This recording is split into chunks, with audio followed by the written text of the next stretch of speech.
But we do have two incredible athletes. We're super proud to have them here today. And I'm getting emotional. Get it together, yo. Because I feel that it's so imperative that we continue to show our community what's possible. And these two incredible humans are doing exactly that. Raise your hand, say hi. Welcome. Letitia and Ashley, they are going to be doing a 100K race coming up very soon. And so we want to just tell you guys that, like, we're so proud of you. We don't need to be proud. You should be proud of yourselves. We get to be proud with you. And we're just so honored that you even took the time to share this with us. 3, 2, 1.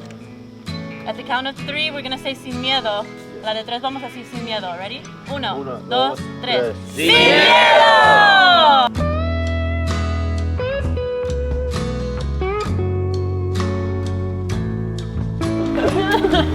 Oh, yeah. I got you. You stay.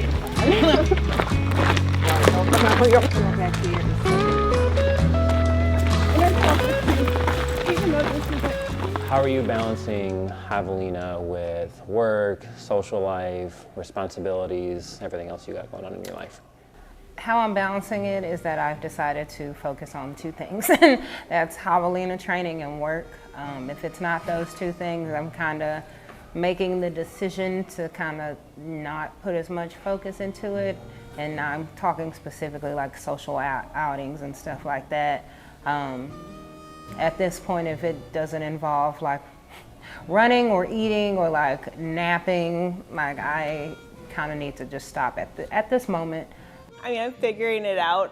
I don't know that it's like as like challenging right now because I feel like my work schedule's like calmed down a little bit, but I think it's still just kind of like making sure that I plan out my week. So normally on Sundays, I'll kind of say, okay, like when am I running? What days am I going to be doing things and stuff? So I think that as long as I can prioritize it, then it makes it a little bit easier. And I think the other part of it is that it's not just like the running piece of it, because like I feel like running and working isn't that bad, but it's like making sure that you eat right, that you're getting enough sleep, and then nobody ever tells you that you do laundry on end and stuff. So I feel like sometimes those are the things that kind of like slack a little bit more so versus like the running and the working part though. What emotional weight are you carrying into this training block, whether it's grief, stress?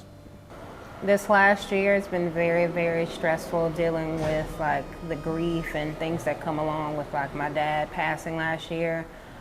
And then just how much my life had to change this year. Like I've had to change pretty much a little bit everything just with my career and just personal life. There's just been so much that had to change that it has been just a very, very stressful year, like almost unbearably stressful.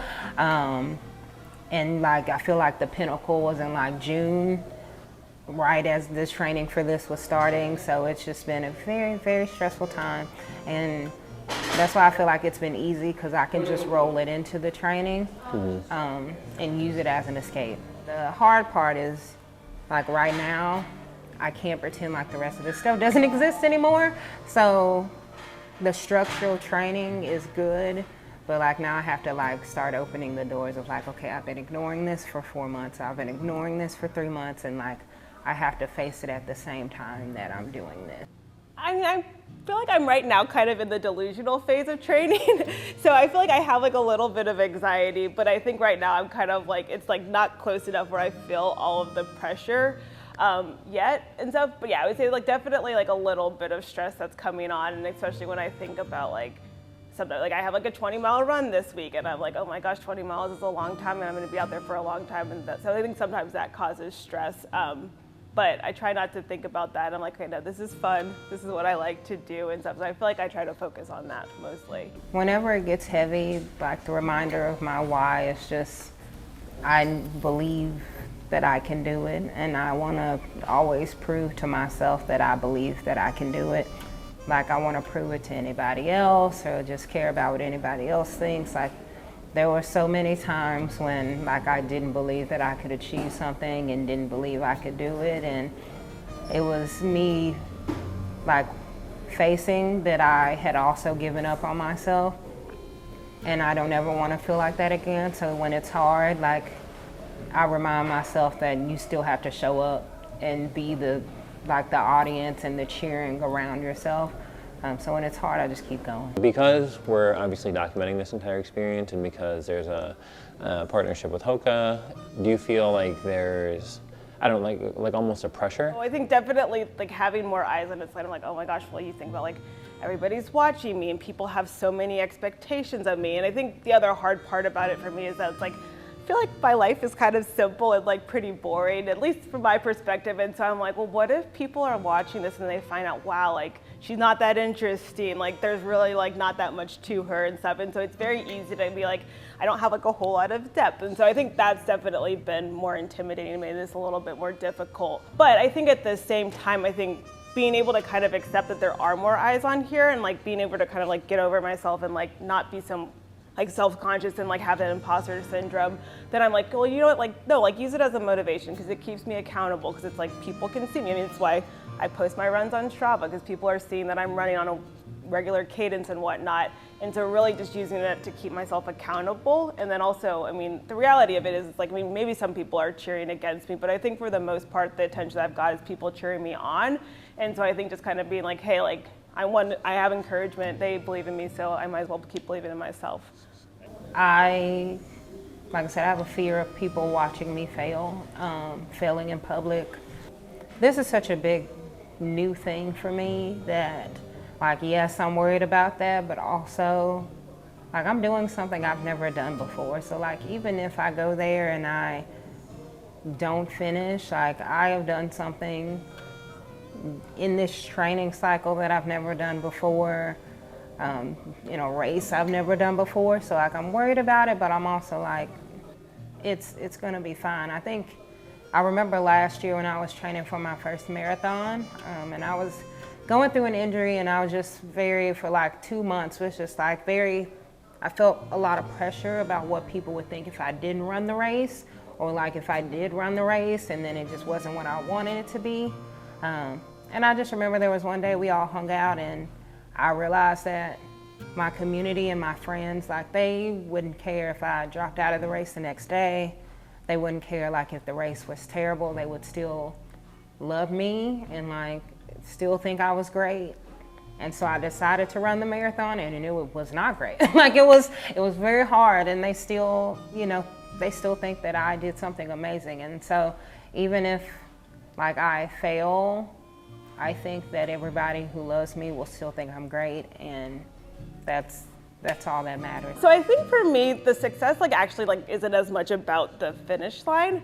It's much more about the process. And so I think just showing up kind of day to day for myself and making sure that there might be days when I have to modify things, but really just kind of putting my best foot forward. But then I think the other part of it is also being just showing gratitude for myself, but then also too around for all the people that are supporting me in this process and doing it with kindness. I think that if I'm able to do that, then I think that I'll be able to say that I achieved something pretty big. And then when I get to the race, it's really just kind of a celebration of all the work and the investment. So, what would you have told Natisha from way back when you were just thinking about running? What would you tell her about where you're at or what's been going on in your life? She just wouldn't believe it, probably. That's the crazy part. I started running because I failed at something and my mom saw how much it affected me, so we just went outside every day and ran 1 mile. That was hard for me then, so I would just say you won't even believe what you'll be able to accomplish, because just every day running that 1 mile, it was a way for me to be proud of myself when I wasn't. Yeah. And just every day I was doing more miles, and I don't think that I would have ever thought I would be doing what I'm doing now. So I would just tell you don't know how much pride you're gonna have in yourself. Yeah. well, I think the first thing I would say is be grateful for your body. I think that's one of the things that's kind of helped me motivate myself, is that it's there's a lot of people who can't do different things and stuff. So it's the fact that you have a body, use it and take advantage of it.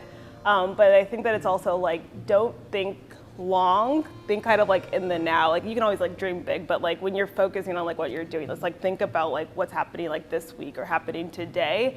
And if you kind of put things in small, then it's gonna you're gonna see dividends on that investment basically. And so it's day-by-day thing, and it's a long process, but eventually you'll get there, and then you're going to surprise yourself in a lot of ways.